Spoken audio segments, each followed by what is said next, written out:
Al via la nuova società AICA che gestirà il servizio dell'acqua nella nostra provincia. L'azienda idrica dei comuni agrigentini è da ieri finalmente operativa. Il neopresidente del CDA dei comuni agrigentini, Geraldo Castaldi, insieme al presidente dell'Assemblea dei Sindaci, Alfonso Provvidenza di Grotte, e al vice, onorevole Maria Grazia Brandara, sindaco di Naro, hanno dato il via al nuovo corso amministrativamente più trasparente, quindi avviate le trattative con il personale di AICA al fine di migliorare gli standard qualitativi del servizio e che ambisce a diventare un esempio virtuoso sia nell'ambito del territorio non solo siciliano, ma anche di quello italiano. Intanto il merito al finanziamento di 10 milioni di euro fatto dall'ARS in favore alla nea società AICA al fine di farla partire con le dovute forze economiche necessarie a tamponare l'emergenza. Abbiamo sentito il presidente della Commissione Ambiente, onorevole Giusy Savarino. Il finanziamento potrebbe essere anche a fondo perduto per ristorare i cittadini agrigentini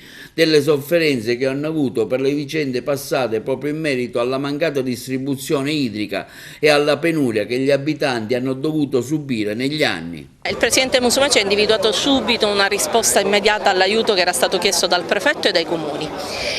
Un'anticipazione di credito di 10 milioni di euro era l'unica risposta che in questo momento, siamo praticamente ad agosto, il governo e l'assemblea che noi l'abbiamo già votata potevano trovare, ma il mio impegno come Presidente della Commissione Territorio e Ambiente, che ha sempre seguito con grande attenzione il tema del problema idrico ad Agrigento, voglio ricordare che noi come Commissione abbiamo preso posizione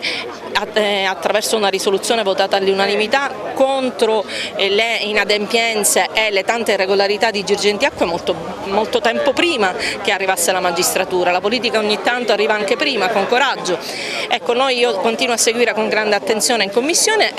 e insieme ai colleghi vogliamo che questa anticipazione di credito diventi un contributo straordinario proprio per ripagare i cittadini agrigentini di tanti anni di mala gestione, di tanti anni di bollette tra le più care che poi però non equivalevano a un servizio sano, un servizio adeguato, un servizio giusto. Ecco, questo è il nostro impegno, per cui nel primo esercizio finanziario che arriverà in ARS